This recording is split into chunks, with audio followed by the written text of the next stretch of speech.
For the ones who know safety isn't a catchphrase, it's a culture. And the ones who help make sure everyone makes it home safe. For the safety-minded who watch everyone's backs, Grainger offers supplies and solutions for every industry, as well as safety assessments and training to keep your facilities safe and your people safer. Call, click Grainger.com, or just stop by. Grainger, for the ones who get it done. With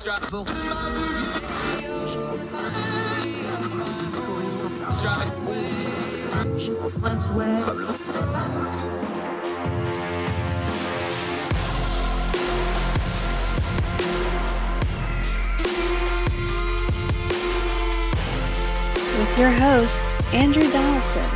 This is Heard Tell.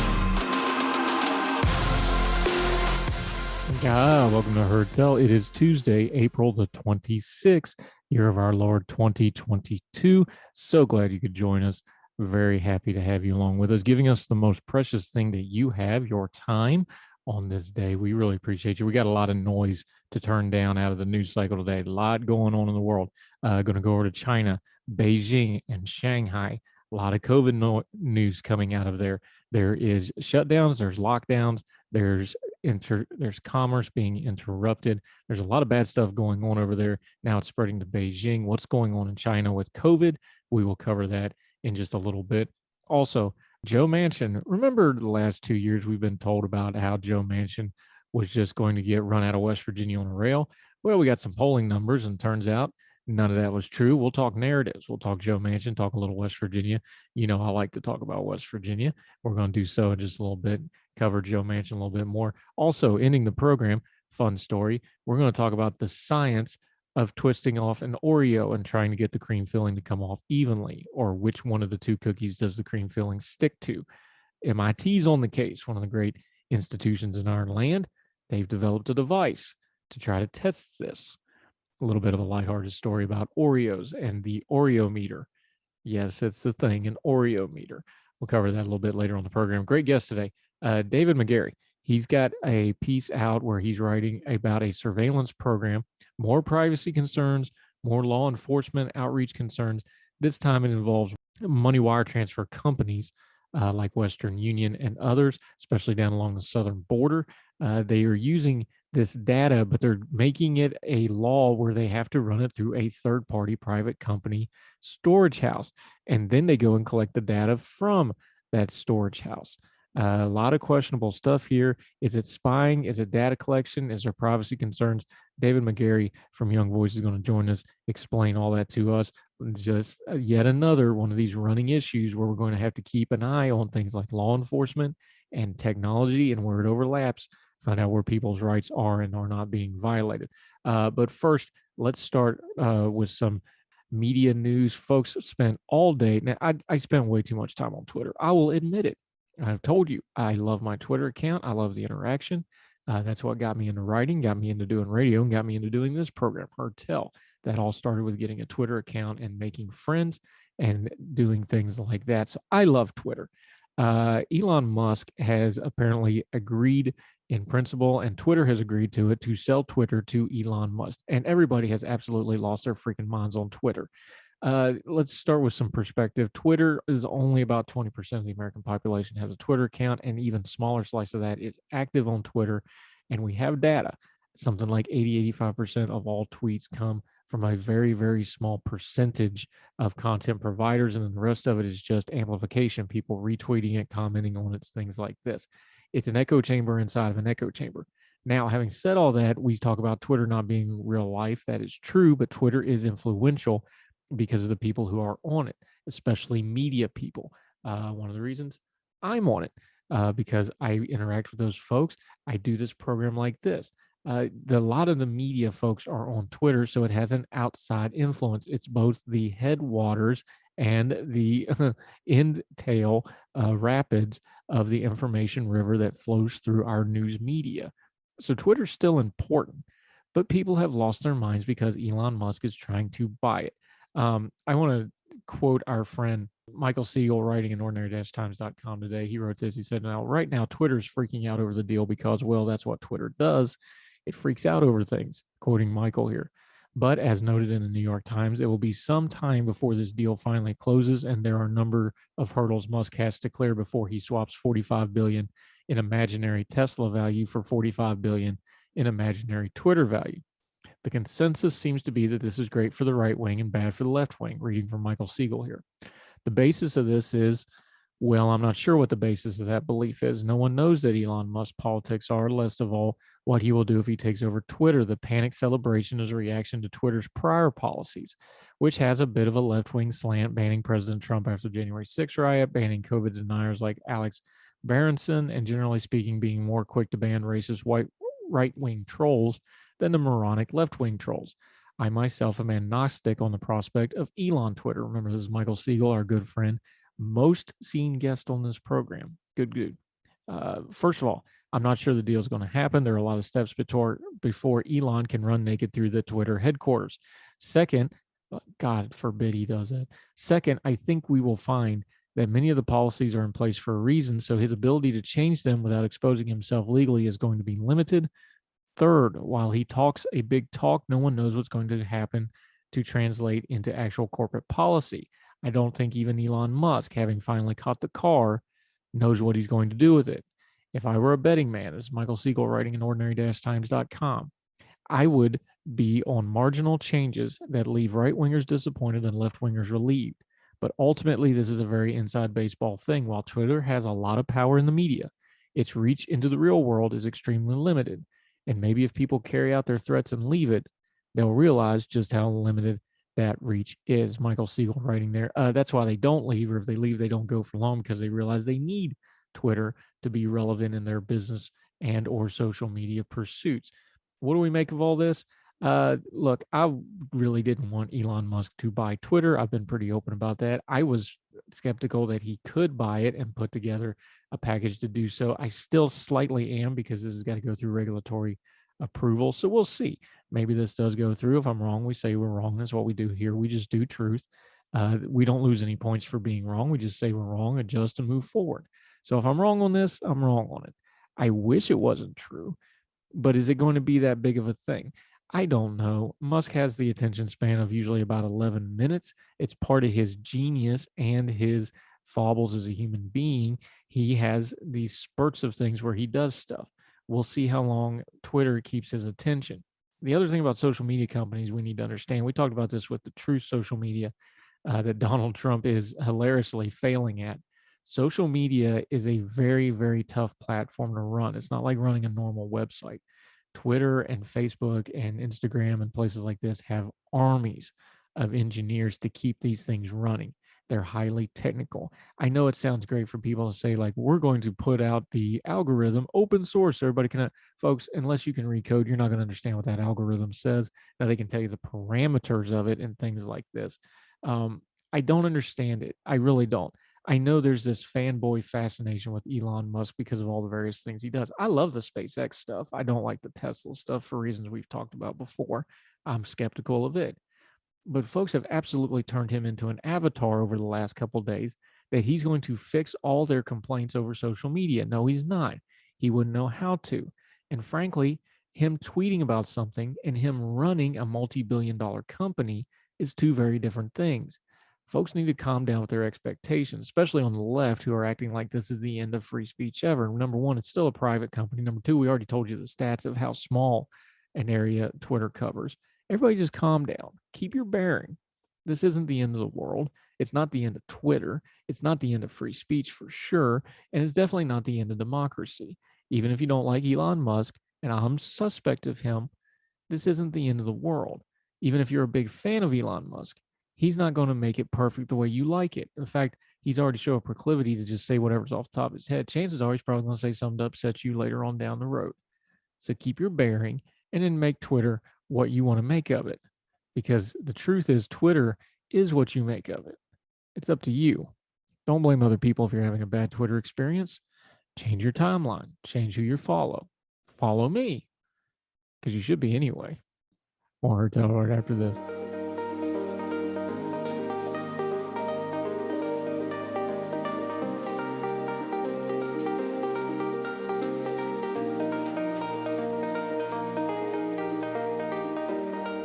Welcome back to Her Tell. I'm Andrew Donaldson. Thank you for staying with us. Let's talk narratives for a minute. Now, that word just gets abused and used and thrown around, but it is true. News media has narratives, especially with social media. Once you put those two things together and you start chasing things like trends and going viral and things like that, narratives definitely are a real thing. It gets in people's heads. People, call it common, call it whatever you want to, but once the general consensus becomes something specific, it's really hard to get people off that thing. The other aspect of this is that social media can distort what that consensus is, can distort what that consensus is, and it doesn't always make it reality. So, over at Morning Consult today, something very interesting, something a little near and dear to my heart because I've written about it a whole bunch, including in Washington Examiner magazine, that people reacted to. But Senator Joe Manchin from the great state of West Virginia. It's so funny because I was just in West Virginia visiting some family and we were discussing this very item. Now, the internet told us that West Virginia was mad at Joe Manchin, that West Virginia was going to run Joe Manchin out on a rail because he wasn't supporting Build Back Better and he wasn't progressive enough and he wasn't a good enough Democrat, and go pick whatever narrative you want from the last 2 years. Joe Manchin's a horrible, wicked human being, according to some folks, because he was not supporting the president's agenda. Now, there's two sides of this. Is sure, if you're a Democrat, and especially if you're more progressive than he is one of the more conservative Democrats in national office, I can see where you're frustrated with him. I get that. The other part of that is I always want to ask these people, is they're like, well, throw him out, is, well, he's the only Democrat that's going to win a Senate seat in the state of West Virginia. Would you prefer to not have control of the Senate? They never seem to answer that portion of that equation, but nevertheless, let's move on. Senator Joe Manchin, reading from Morning Consult here, has faced the wrath of progressives nationwide during Joe Biden's presidency for killing a range of domestic agenda items on voting rights, social spending programs, and climate change. But at home in West Virginia, Morning Consult political intelligence data suggests the moderate Democrat knows exactly what he's doing. In surveys conducted between January and the end of March, 57% of West Virginia voters approve of Manchin's job performance, up over 40% from the first quarter in 2021, the biggest increase of any senator over that time frame. There's some charts here, by the way, if you want to go to morningconsult.com, you can read this for yourself. Manchin's double-digit approval rating improvement over the course of Biden's tenure is a rarity when it comes to other incumbents. Just three of them, John Tooney in South Dakota, Lisa Murkowski in Alaska, and Alex Padilla out in California. By the way, Murkowski's running for re-election and Padilla was appointed. He took Vice President Harris's Senate seat when she was elected, have seen comparable improvement in their standings.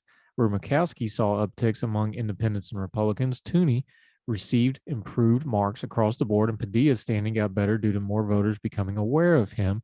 Remember, he was appointed.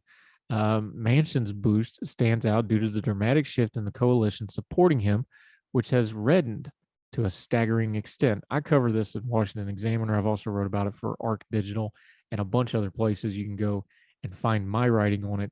West Virginia is a special case. West Virginia was cobalt blue for over 100 years, and when it went red fast. Remember, if you go back a little bit, Al Gore losing the state to George W. Bush was considered a shock. It was kind of his Wisconsin with Hillary back in 2016 moment. He took it for granted, didn't get it. Why is that a big deal? Well, if he has those 5 electoral votes, none of that Florida recount stuff happens. It was a state he was expected to win. He didn't. West Virginia has voted for a Republican president ever since. And now everybody except Joe Manchin at the national level, including the governor and both houses of the legislature, are Republican. That shift came in under 20 years. More for other times, but you can go read all my writing about it. It's a complicated thing, but it happened, and it's a unique situation, and Joe Biden is surfing that, trying to stay on top. That's the background for a lot of this. So when they say that it's changed and reddened, they ain't lying. Back to the piece. Morning Consult. Manchin's increased popularity is driven primarily by Republican voters. 69% now approve of his job performance, doubling his rating from the first quarter of last year when it was 35% approval. Most of that improvement has come since the third quarter of 2021, before he killed the Democrats' Build Back Better domestic policy legislation. While Manchin has made up ground on the right, he angered West Virginia Democrats, 54% of whom now disapprove of him, up from 32% around this time last year. However, he's also made large gains with independents over that time frame, with an approval rating going from 31 to 50%. It turns out Joe Manchin knows more about West Virginia voters than D.C. strategist, said former Manchin aide Joe Knott. The amount of interactions he has with his voters, I don't think, can be paralleled by the other members. Manchin's numbers in West Virginia stand in contrast to those of Senator Christine Sinema, the Arizona Democrat who has joined Manchin in blocking key pieces of Biden's agenda. Despite a similar coalition shift, her approval rating has dropped to 46% to 44%, while the share who disapproved increased from 35 to 42 due to souring among Democrats and a lack of bounce among independents. For Manchin, the increased support from the other side of the aisle could come in handy, as he is said to be plotting a 2024 re-election campaign in the state Biden lost by nearly 39 points to former President Donald Trump. According to Morning Consult, tracking conducted in each state, Manchin's high marks place him among America's 10 most popular senators for the first time since Biden took office. If you're curious, he's number 8 of those 10 most popular senators. The aforementioned Tooney is number 1. Bernie Sanders, John Barrasso are also on those lists, along with some of the others mentioned. What does this all mean? Our progressive friends have been after Manchin for a long time. I've wrote about this before. This is a very personal feud with them. There was a conference call back when he ran for his first reelection in the Senate. The Progressive Caucus really, really wanted some concessions out of him because Bernie Sanders had done decently well in a primary in the state of West Virginia. This is way back when. And there was some cursing involved. There was some telling each other to go to hell involved, these sorts of things. They don't like each other. So the progressives have had it out for Manchin ever since.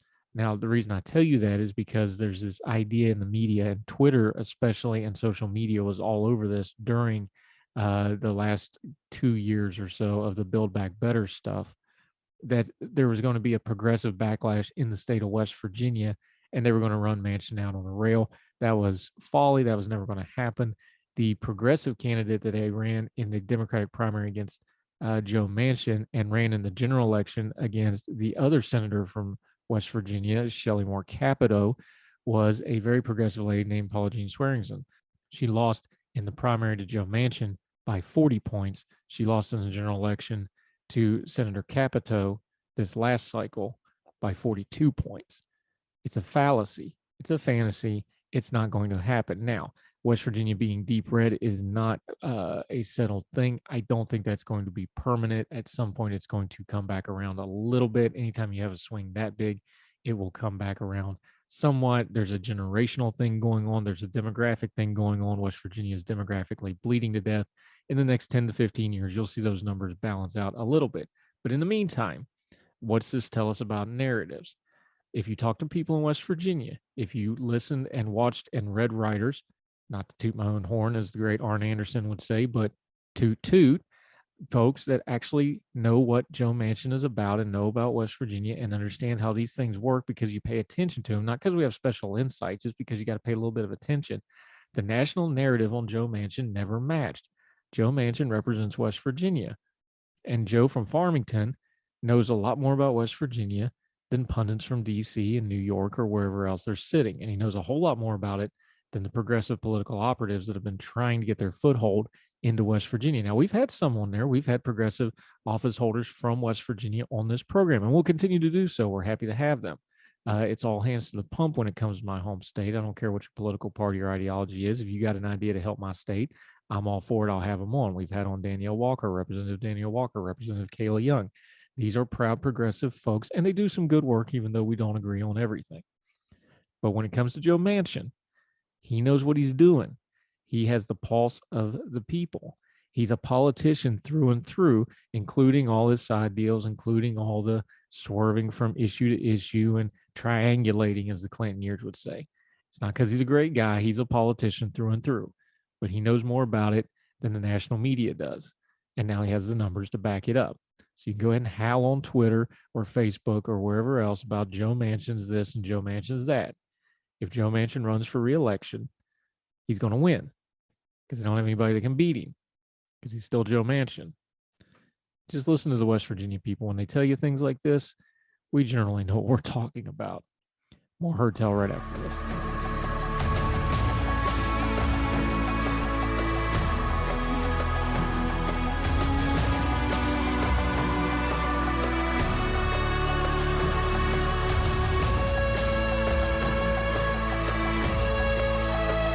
Welcome back to Herd Tell. Okay, this may come as a shock to you. Some of you may need to sit down for this, especially those of you out in overflow that couldn't get into the service. The government might be spying on us again. We're going to go to another one of our Young Voices contributors all the way out in Los Angeles, California. David McGarry, how are you, sir? I'm doing well, sir. Thank you so much for having me on. Thrilled to have you. He's another one of these great Young Voices contributors that we're so proud to partner with. He's written all over the place, American Spectator, other places that you'll notice. This particular place comes out of the center square, though. And just to kind of set it up for us, David, this is not a new thing, but this is kind of a new take on it. They're going after, in this particular case, things like Western Union. And the bigger problem here is we're going through a third-party private entity with the government subpoenas and investigation. This on its surface looks like a hot mess. What did it look like when you started looking into it? Well, the further you dig into it, the hotter the mess gets. The government is forcing these credit transfer businesses like Western Union to provide an incredibly wide set of data to a private entity that basically compiles and holds on to this data for law enforcement agencies across the country to access without any kind of warrant or supervision. Now, is that purposeful? Because it seems odd that they would go through a clearinghouse. I understand on their end why they're doing it. It's nice and easy. But when you get into the numbers here, it looks suspicious to me because I'm not super great at math, David. Help me here. They were going in this particular case with Western Union and Max Transfer, which is very popular for like migrants, people like that sending money to Mexico, for example. But most people would know Western Union, what that is. What they were going after here was they really wanted about 8 summonses that they were looking at, but those 8 summonses through customs requests, that yielded 6 million records. Now, that math don't make sense to me. Is that as egregious as it sounds? Because that seems like they really kind of took an inch and went running with a mile here. Well, if anything, it's more egregious than it sounds, because these custom summonses, which is the type of subpoena that Homeland Security Investigations was using to gather this data, are explicitly limited to apply to certain types of investigations. It is expressly not to be used for bulk data gathering. So they are violating their own rules. And although, of course, the government insists that all of its actions were above board and nothing was done that was wrong, all that it took to stop these activities was one letter from Senator Ron Wyden of Oregon inquiring after this, and suddenly all of this activity was shut down. Now, there's sins of omission and commission. Isn't it kind of looks on the reason this wasn't illegal is just because nobody thought to write a law about it yet? Is that kind of the take you took on it? And then as soon as if they quit that quick, they knew this was probably shady and were doing anyway. So yeah, it's probably not in the letter of the law, but that's just because nobody had actually tried it before. Is that kind of the feel you got with this? Well, I'm not sure about that, to be completely honest, because there's still a lot that we have to find out. Exactly who at HSI headquarters knew about this and when is still a little bit up in the air. We know for a fact that the agents involved with this behavior were not actually going through the prescribed legal and privacy reviews that they're supposed to complete before they open or before they take these kinds of actions. So might it possibly technically be within the letter of the law? I doubt it. Small chance. But as I said, they violated their own regulations to get to this point. So it doesn't seem to me as if they're acting legally. Yeah, David McGarry joining us from Young Voices.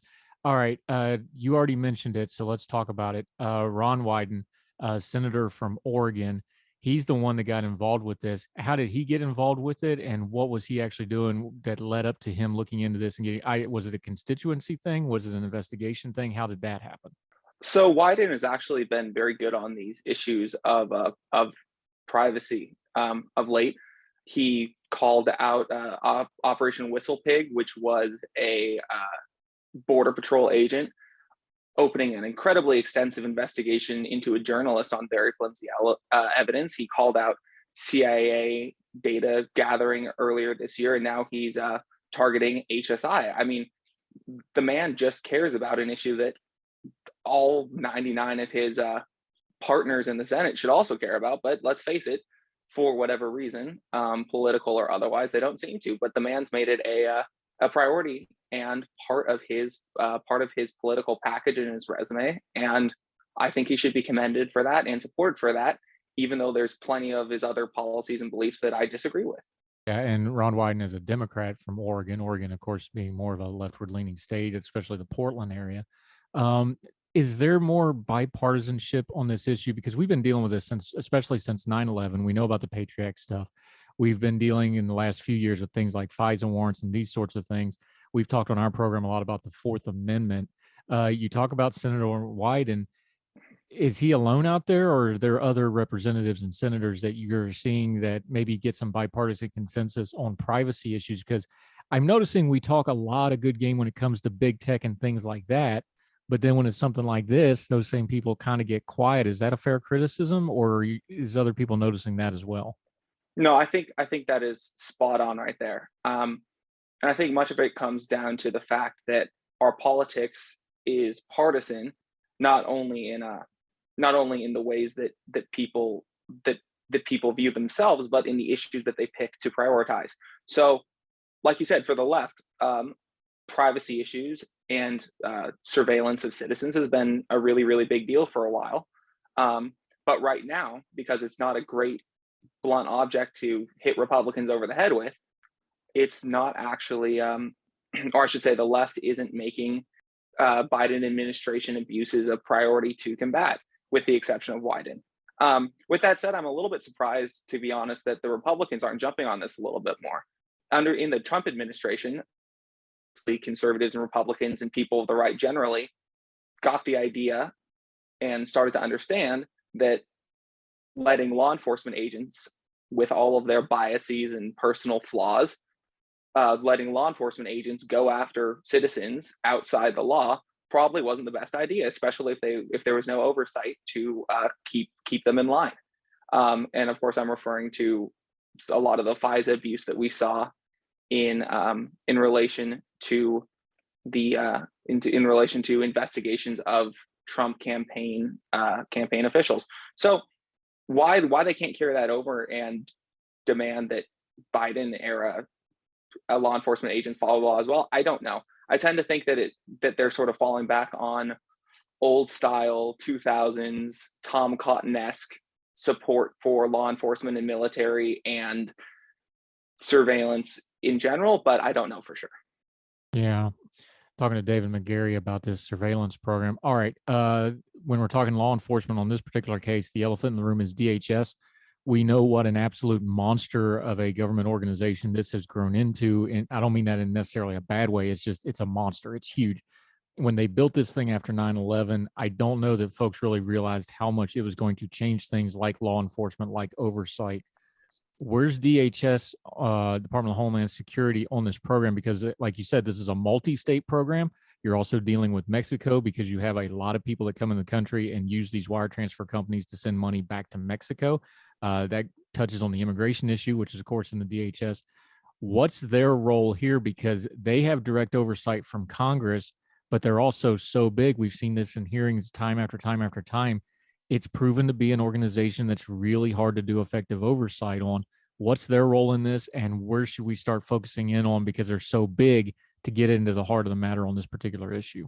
So I think you really hit it on the head, which is that at a certain point, or I should say, in the absence of clear regulations and clear oversight structures, there will be misbehavior when you give any agency or individual this much power over citizens. And actually, that's something that Wyden mentions in his letter, that these custom summons have been abused routinely in the past, that we know this has been the subject of inspector general reports, yet for one reason or another, probably because there's not enough institutional incentive to make the brass care about it, these reforms have not clearly been implemented throughout the agency. We continue our conversation with David McGarry right after this on Hartel. These days, work is in trouble. We've outsourced most of our manufacturing to other countries, and with that, we sent away good jobs and our capability to make things. American Giant is a clothing company that's pushing back against this tide. They make all kinds of high-quality clothing and activewear, like sweatshirts, jeans, dresses, jackets, and so much more, right here in the USA. So when you buy American Giant, you create jobs in towns and cities across the country. And jobs bring pride, purpose. They stitch people together. If all that sounds good to you, visit American-Giant.com and get 20% off your first order when you use code STAPLE20 at checkout. That's 20% off your first order at American-Giant.com with promo code STAPLE20. For the ones who know safety isn't a catchphrase, it's a culture. And the ones who help make sure everyone makes it home safe. For the safety-minded who watch everyone's backs, Grainger offers supplies and solutions for every industry, as well as safety assessments and training to keep your facilities safe and your people safer. Call, click Grainger.com, or just stop by. Grainger, for the ones who get it done.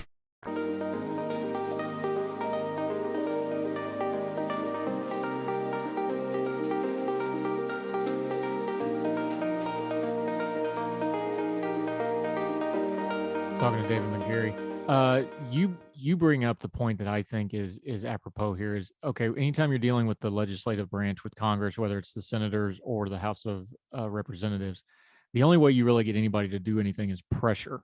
You talk about it here.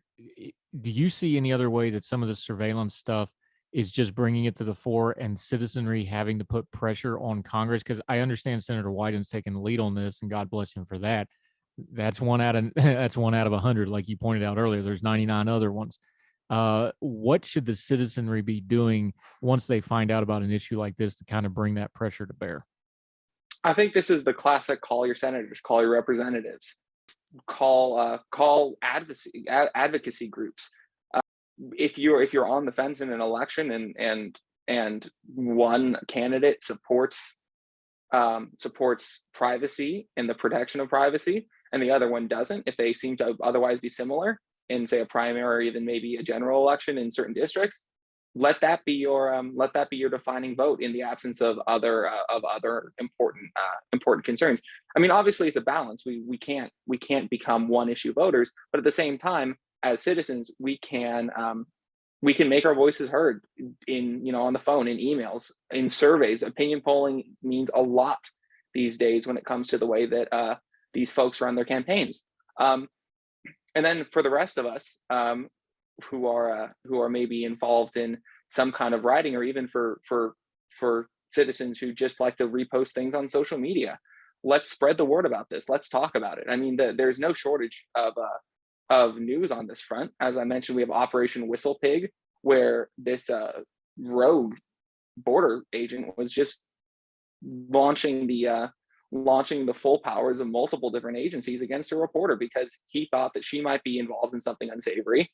Didn't go through any kind of oversight protocols, didn't follow any kind of process, really. Just decided that he wanted to use the immense power that he had at his disposal to dig through her entire life, and he did that. On top of that, you have, like I mentioned before, also the Wyden expose on the CIA's what they call data queries, where they were gathering quote unquote incidental data on Americans because they could, or at least they felt that they could.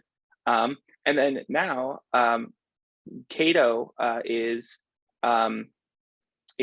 involved in some FOIA lawsuits, to get the FBI to disclose more information about these informal, basically investigations. Of course, they don't call them investigations, but basically the FBI has been launching investigations into all sorts of political groups that they perceive to possibly be threats, and they found a workaround that they feel will allow them to get away with it. And until someone somewhere says something, they're going to keep doing it. And I think that people like Wyden are really kicking the ball off, and it's our job to support them and spread the word. Let me ask it this way: has the word privacy gotten too buzzwordy? Have we got to the place where it's not having the impact it should when we talk privacy issues? And maybe we should focus a little more like, this is a law enforcement issue. Like, okay, this is data collection and privacy and a law enforcement issue. and separate that from when we're talking about something like big tech, where you're talking about consent agreements and third parties, and it's a little bit different beast. Do you think the buzzword is getting in the way here a little bit, where people just hear privacy and they're like, oh, another privacy thing? Should we be more specific in our language when dealing with this issue? Like, look, this is a law enforcement issue. This affects a lot of people. This is a digital copyright issue. This is going to affect you in a different way. Would that specificity be helpful here? Because I wonder if we're not just making a lot of white noise about privacy, and we're kind of losing folks when we're trying to talk about really important issues here. Yeah, I couldn't agree more with that. Like I point out at the end of my piece, spying in the 21st century isn't the sexy cloak and dagger James Bond driving away in a fast car and leaving an explosion behind you. It's someone sitting at a desk in some basement office, typing in some kind of search query, or going through filling out the legalese of a subpoena or what have you. These are little specific actions that, like you said, we should be more specific about, explaining exactly how certain agencies in the government are snooping and spying on citizens. Like I was saying before, there's so many examples of these abuses, and we have an idea of spying, or of government surveillance rather, as what I call big brotherism. And if you've read 1984, which I assume you have, and a lot of the people listening have as well, most of Big Brother surveillance come from a single method of basically putting cameras in as many rooms as possible. But that's not the way that surveillance works in the real world in the 21st century. It's much more of death by a thousand cuts.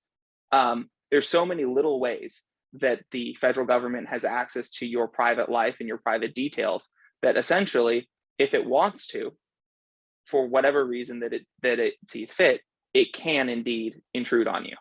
David McGarry, outstanding stuff on this. We'll have you back on, because this issue's never going to go away. It's just going to get worse and worse, I'm afraid.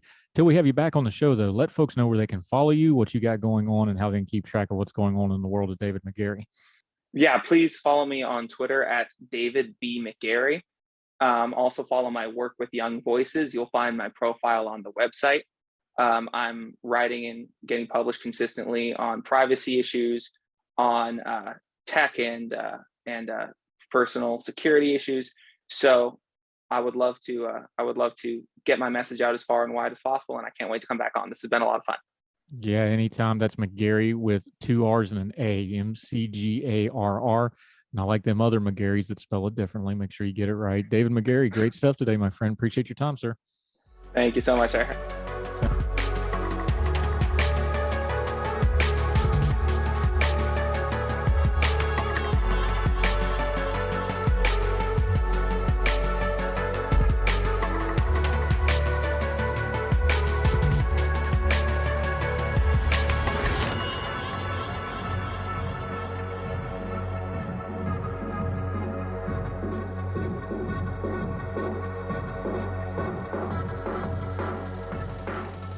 Welcome back to Hurt Tell. Appreciate you staying with us. I'm Andrew Donaldson. Things in China have gone from bad to worse as it goes with COVID-19. Now, quick preference here. A lot of what's going on with China's policy towards COVID-19 has to do with the fact that the vaccine that they touted apparently doesn't work hardly at all, if at all, if it wasn't just straight propaganda. They're having all kinds of problems in China. Well, especially in Shanghai. We'll touch on that in a second. But now it's spread to Beijing from the BBC. The Chinese capital, Beijing, has kicked off mass testing for millions of residents after a spike in COVID testing. The Chaiyang district reported a bunch of cases over the weekend, the highest number so far in Beijing's latest surge. Long queues outside supermarkets and shops were seen despite government assurances there's sufficient food, and there's runs on food, and there's social media postings, even as tightly controlled as social media is in China, that there was a run on food. Panic shopping, this sort of thing. All this comes as fears that Beijing could face similar situation to Shanghai, which has seen some 25 million people shut in their homes for weeks. Quick aside here, Shanghai is also the busiest port in the world, and they're something like 1 in 5 of all the containers of all the world is sitting off of Shanghai, unable to unload right now. You want to start talking about supply chain issues in a couple of weeks or in the months ahead. Remember that Shanghai, the largest container port in the world, is completely shut down right now. The case goes on, the piece on BBC goes on to talk about the panic buying, but let's get to the important part here. State media news outlet The Global Times said that Beijing's fresh food companies had been ordered to increase the supply of groceries like meat, poultry, eggs, and vegetables. They also quoted health experts as saying the results of the mass testing would indicate whether there's a need to escalate measures further, such as locking down several areas. Separately, Pang Zhijiao, deputy director of the Beijing Center for Disease Prevention and Control, told state media outlet China Daily that the number of cases in Beijing is expected to increase in the following days. The latest outbreak in Shanghai, first detected in late March, has seen more than 400,000 cases recorded so far and 138 deaths. Some of the measures, listen to this. This is absolutely bonkers to us in America, where we talked about mask mandates and we talked about lockdowns. We didn't actually have lockdowns here. We just had restrictions. Listen to what's going on over there right now, today. Some of the measures from the BBC again, the Chinese authorities have enforced include placing electronic door alarms to prevent those infected from leaving and forcibly evacuating people from their homes to carry out disinfection procedures. Some in lockdown areas of Shanghai say they've been struggling to access food supplies and forced to wait for government drop-offs of vegetables, meat, and eggs. Green barricades have also been erected overnight in parts of Shanghai without prior warning, effectively preventing residents from leaving their homes. In contrast to many other countries, China is pursuing a zero COVID strategy with the aim of eradicating the virus from the country completely. While officials managed to keep infection levels relatively low at the beginning of the pandemic, hold on one second. That's probably a lie. We know for a fact they were lying and covering all this up, not only their culpability in this crisis to start with, but they were also jiggling all their numbers. We also know that they were pressuring the World Health Organization to make sure that China didn't get blamed for any of this, whatever the culpability is, and we're probably never going to learn the truth to the origins of the COVID-19 outbreak. So the idea that they had it together at the beginning, that's a bald-faced lie. It's a Chinese propaganda lie, and it's one that every time we see it, we're going to call it out, because the Chinese people can just disappear people and weld people into their homes and get the numbers to whatever they want. So don't buy that number for a second. Back to the piece. Later lockdowns have struggled to contain recent, more transmittable variants of the virus. In other parts of China, outside Shanghai and Beijing, more than 20 cities, home to more than 30 million people, are under lockdown. In some cities, such as Sanyai, probably not pronouncing these right, just bear with me, folks. In the south, people can only enter or leave with a negative COVID test less than 48 hours old, along with a green code on China's COVID app. Jiangsu province, where there's more than 80 million people, closed 129 highway toll stations and 59 service centers for a period earlier this month. The Minister of Transport says that 11 highway toll stations and 27 service centers remain closed across the country, down from the 677 stations and 337 centers on the 10th of April. What's the story here? The story is China's vaccines did not work.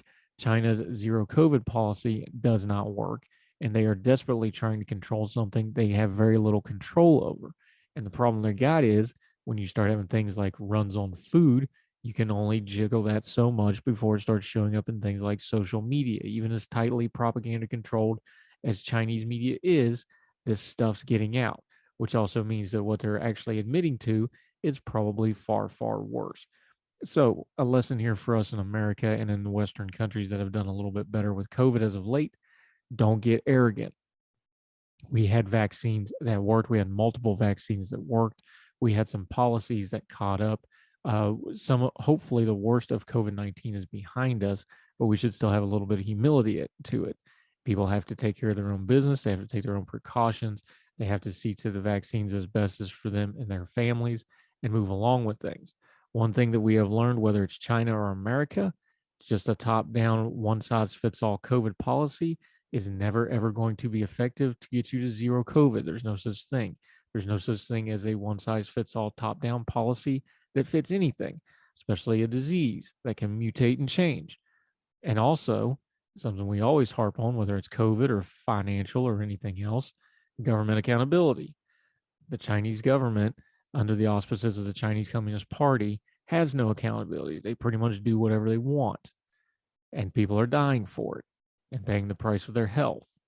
We should be careful with our own government here in America or wherever you're listening to this, that your government stays accountable, because there's a lot of lessons from the past crisis that we should learn.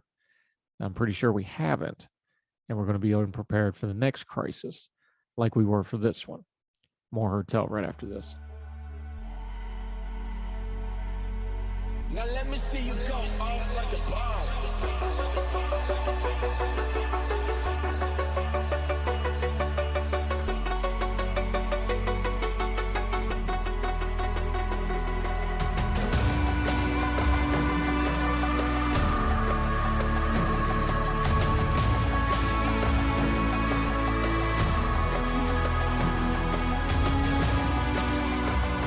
Welcome back to Hurtel. Okay, folks, you know we always try to end on a little bit of a lighter note. Here's a great one out of gizmodo.com. A team of mechanical engineers at MIT recently developed an Oreo meter to test the optimal way of separating the two halves of an Oreo cookie so that the wafer and the cream filling inside remain unbroken. We've hit the hard-hitting topics that need to be hit here on Hurtel, folks. It was an exercise in rheology, or the study of how matter flows. They called this particular experiment Oreoology. The fluid in this case was the cream filling, a soft solid the team classified as mushy, meaning it's not very brittle, unlike a cracker, or relatively soft like a bread.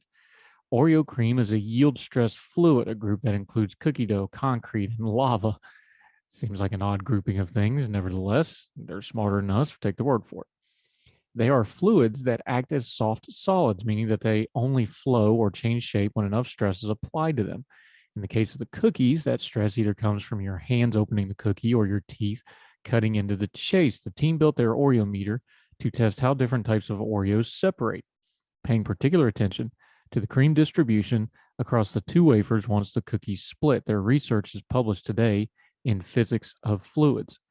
Again, reading from Gizmodo, our favorite twist was rotating while pulling Oreos apart from one side as a kind of peel and twist, which is the most reliable for getting a very clean break. Any 6-year-old could have told you that one, folks, said Crystal Owens, a mechanical engineer at MIT, and the lead author of the new paper in an email to Gizmodo.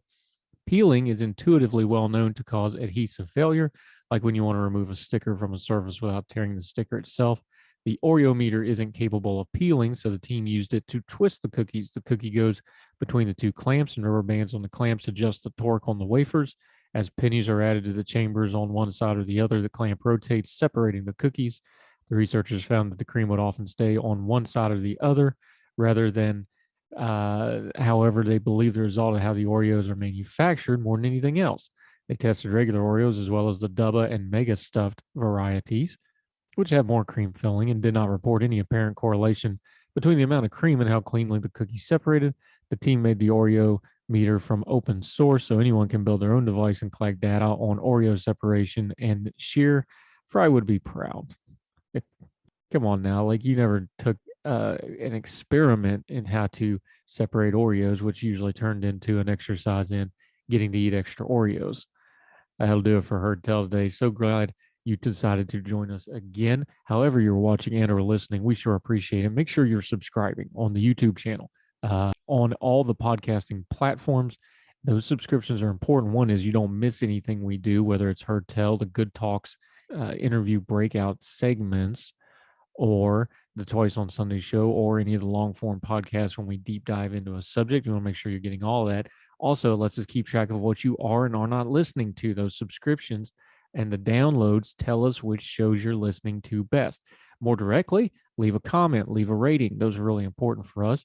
You really want to get direct, you can contact us at hurtelshow@gmail.com, hurtelshow at the Twitter. Reach out. We've done whole segments just based on your questions or something you want to cover. You might even, like our buddy Holden, wind up on the show yourself, doing a little bit of feedback yourself. You never know. Keep your bearing, be nice. We'd be happy to have you along for the ride. So wherever you and yours are today, tomorrow, whenever you're going to be listening to this, we hope you're well. We hope you're well fed. We'll talk to you again soon for more Hurtel. All the music on Hurtel is provided under a Creative Content license from monstercat.com. For the ones who know safety isn't a catchphrase, it's a culture. And the ones who help make sure everyone makes it home safe. For the safety-minded who watch everyone's backs, Grainger offers supplies and solutions for every industry, as well as safety assessments and training to keep your facilities safe and your people safer.